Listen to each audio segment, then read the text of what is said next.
Yo, halo guys, welcome back sama gue Mauli. Kita balik lagi nyeritain tentang horor juga kali ya guys.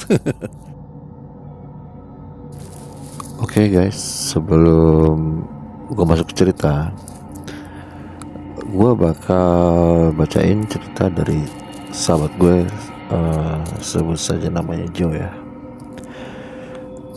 Kisah horor, hantu, atau hal mistis yang menakutkan sudah sering terjadi dan dialami oleh banyak orang. Makhluk gaib, pengganggu yang jahil tuh dengan sengaja menampakkan diri sekedar iseng mengganggu manusia. Sama halnya seperti cerita horor nyata yang dialami langsung oleh temen gue, namanya Joe. Pada tanggal 6 November, kejadian mistis yang dialami sama si Joe yaitu pada saat dia hendak berpulang ke kampung halamannya. Jadi Joe sangat menikmati perjalanan dengan menggunakan motor.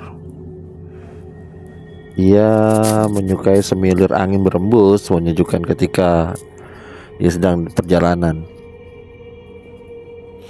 Pada saat di perjalanan, Joe melihat di simpang pertigaan daerah Indramayu terjadi kecelakaan beruntun, sehingga bikin si Joe kaget nih. Dan dia pun seketika banting setir motornya ke kiri untuk menghindari kecelakaan. Namun naas, Joe tidak sengaja nih, dia tuh ngelindas potongan tangan dari korban kecelakaan beruntun tersebut. Nah, dari insiden itu, dari situlah cerita mistis si Joe ini dimulai. Joe tuh awalnya dia nggak memperdulikan kejadian kecelakaan itu sih sebenarnya. Ya walaupun dia sedikit panik, namun tetap melanjutkan perjalanan karena dia tidak ikut mengalami kecelakaan dan tidak luka-luka. Jadi pada saat itu dia tiba di pom bensin yang menurutnya sangat cocok nih untuk bisa beristirahat. Terlebih setelah lelah dia di perjalanan kan, melihat langsung kejadian kecelakaan beruntun ya, apalagi ya. Terus selain lapar dan lelah juga, jadi si Joe tuh harus mengistirahatkan motornya gitu loh. Nah, di pelataran masjid dia juga melihat beberapa orang lain yang mungkin sama akan mudik juga nih. Dia pun melihat ada korban lain yang ikut dalam kecelakaan tadi, meski dengan luka yang tidak parah sih. Akhirnya Joe memutuskan untuk tidur sekejap. Namun tiba-tiba dia bangun dengan keadaan yang sangat mengerikan guys. Pemandangan yang dia lihat tuh menakutkan banget deh. Jadi gini, dia tuh ngelihat potongan tangan ngerangkak ke seseorang yang lagi tidur di sampingnya si Joe. Jadi si Joe tuh yang saat itu ngerasa seperti ketindihan gitu kan, repan gitu. Itu tuh buat berkata-kata dan berteriak minta tolong aja tuh nggak bisa, apalagi bergerak gitu. Nah, tangan itu tuh yang dilihat sama si Joe, itu tuh dia keadaannya lagi mencekik seseorang yang ada di samping si Joe. Sampai orang tersebut bergerak-gerak kesakitan, namun tidak bisa bersuara. Akhirnya orang itu pun mati dengan kondisi tercekik potongan tangan hantu yang dilihat sama si Joe. Istrinya bangun dan berteriak histeris melihat kondisi suaminya yang sudah tidak bernyawa. Joe yang tadinya tidak bisa bergerak dan gak bisa berteriak gitu, akhirnya pun dapat terbangun juga dia dengan nafas yang memburu gitu karena takut. Joe langsung lari menuju motornya untuk melanjutkan perjalanan.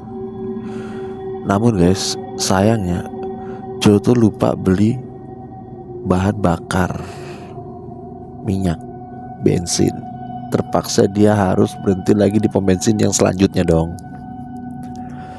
Nah, Joe yang sebelumnya ketiduran, lupa mengisi perutnya itu ya, karena lapar kan. Setelah ngisi bensin, dia pun menghampiri warung nasi di seberangnya, seberang pom bensinnya. Nah, saat hampir nyuap makanan, Joe tiba-tiba melihat lagi potongan tangan yang menakutkan itu ngedekatin dia dong. Sontak Joe langsung kaget dan berlari ketakutan.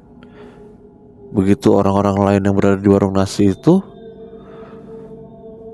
melihat si Joe berlari berteriak histeris keluar. Jadi orang-orang pun bingung. Nah, Joe bodoh amat dan nggak peduli nih dengan makanannya. Dia pun langsung cabut, tancap gas, melarikan diri dengan motornya. Joe akhirnya sampai di kampung halaman. Rumahnya tuh dalam keadaan sepi karena katanya sedang menghadiri undangan pernikahan. So, dia pun memutuskan mandi dan beristirahat. Nah, saat hendak tidur, tiba-tiba Joe ngeliat lagi potongan tangan itu. Kaget dan takut tuh menyeliputi si Joe. Dia pun berlari mundur dari tempat tidurnya dan tersudut di pojok kamar, nggak bisa bergerak. Sedangkan potongan tangan itu tuh terus aja ngedeketin si Joe, sampai narik tangannya si Joe gitu. Tangan itu tuh terus bergerak ngedeketin lehernya si Joe. Terus dia sudah berkali-kali berteriak gitu, maksudnya minta tolong, namun gak ada yang mendengar teriakan si Joe. Joe udah gak bisa lagi bergerak dengan kondisi matanya udah melotot dan mulai kehabisan oksigen. Karena posisinya si Joe itu malah tercekik gitu. Antara takut karena ngeri dan takut mati, Joe tuh udah gak bisa melakukan apa-apa lagi gitu loh. Keadaan Joe yang sudah di ujung tanduk. Nah, beruntung kakeknya si Joe tuh datang dan narik tangan itu sampai berguling-guling untuk melawannya. Joe yang saat itu panik melihat kengerian di depan matanya langsung, tapi harus tetap membantu kakeknya berdiri dan mengambil jebakan tikus yang ada di kamarnya. Kakeknya pun melempar potongan itu sampai akhirnya terjepit jari-jari tangannya itu meronta-ronta gitu kakeknya, hendak melepaskan diri. Jadi tangannya itu tuh diambil sama kakeknya terus ditaruh, dilempar, diletakkan gitu ke dalam jebakan tikus. Nah, kakeknya kemudian ngambil korek api, kemudian ngebakar tuh tangan dengan sambil membaca surat Al-Fatihah. Tangan itu pun tiba-tiba berubah menjadi belatung yang banyak banget seukuran nasi dan nyebar kemana-mana. Joe yang masih kalut bertanya takut kepada kakeknya apa yang terjadi. Kakeknya pun menjawab, tangan itu berasal dari potongan tangan orang yang mati penasaran. So, kalau kamu berperilaku apa-apa, lain kali harus lebih hati-hati. Itu ucapan dari kakeknya. Joe pun menjelaskan kejadian kecelakaan beruntun yang ia lihat saat perjalanan pulang. Jadi si Joe bilang ke kakeknya, iya kek, tadi di jalan ada kecelakaan beruntun dan aku gak sengaja menggilas tangan itu, namun langsung pergi. Makanya Joe banyak berdoa dalam keadaan apapun. Jadi kakeknya tuh nasehatin dia. Dijawab sama si Joe, iya kek. Jadi kata kakeknya, ya sudah, sekarang kamu istirahat dan jangan ceritakan hal ini ke orang-orang. Kakeknya menjelaskan seperti itu dan Joe dengan anggukannya. Tapi teror potongan tangan hantu itu pun udah gak ada lagi sampai saat ini. Jadi makanya si Joe sudah bisa bercerita. So guys, kira-kira kalian ada cerita yang lebih seru dan menakutkan nggak?